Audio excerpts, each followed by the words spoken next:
It's difficult to get a clear picture of exactly who makes up these groups because you've got a lot of people going around in masks, not very keen to talk to Western journalists. There does seem to be some sense of central organisation and coordination in the sense that all of these uprisings started at the same time. Several towns were seized in the same weekend and then the following weekend. So there appears to be a guiding hand coordinating them. We don't know who that guiding hand is.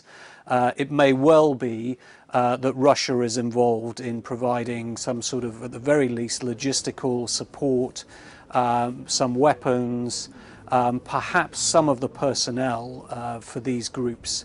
But the impression is that a lot of them are actually local people. They are Ukrainians. There may be Russians on the ground, but a lot are locals.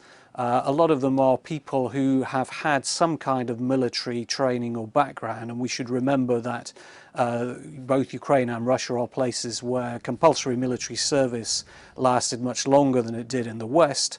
You've got a lot of people who fought in Afghanistan, in the Soviet army in the 1980s, who know how to handle weapons, possibly still have some kit, and they are involved in these groups, and some of them are leading some of these groups, and that might explain why there seems to be a basic level of military training behind some of these groups. There's been a lot of rumours that there are people who are sort of former riot policemen who were engaged in, who were loyal to the former regime under Viktor Yanukovych, the president who fled in February, and were, active in the Maidan in Kiev, basically protecting the regime from the protesters. So, this idea that some of them have now come back east, they're originally from the east, they've come back, and then they've sort of defected to the separatist side. One of the separatist leaders is this guy called Denis Pushilin, who people tell me is a businessman who was involved in a kind of Ponzi scheme called MMM. It was a sort of money-making scheme which left a lot of people penniless. So he's got a bit of a track record. He seems to be sort of very much in the upper echelons of this separatist movement. But there are also lots of people who have long been involved in the pro-Russian movement in Donetsk, which is very strong and has a long history.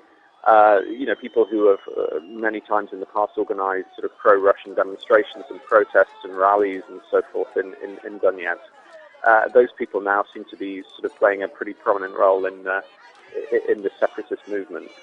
In the east, in the two easternmost regions of Ukraine, which are the Donetsk region and Lugansk region, we've seen these takeovers of government buildings, security buildings, police stations by armed men, armed groups. What we've seen in the south, or in Odessa, where there was the very tragic incident on Friday where more than 30 anti-Kiev or pro-Russian activists died in a fire, that was a clash between rival groups. There were pro-Ukrainian unity protesters or demonstrators marching in Odessa who clashed with pro-Russian or anti-Kiev groups. This was more clashes between civilian groups rather than some sort of paramilitary takeover as we've seen in the easternmost regions. But the concern, of course, is that things could spread out of Donetsk and Lugansk in the east and through the southern regions of Ukraine. We were in Kramatorsk a couple of days ago, which is a city not far from Donetsk, a big industrial place, and there's definitely a lot of public anger there at the Kiev government's crackdown here. I mean, the few casualties that there have been, that's definitely inflamed the situation and enraged people even more and made them more sympathetic to the separatist cause.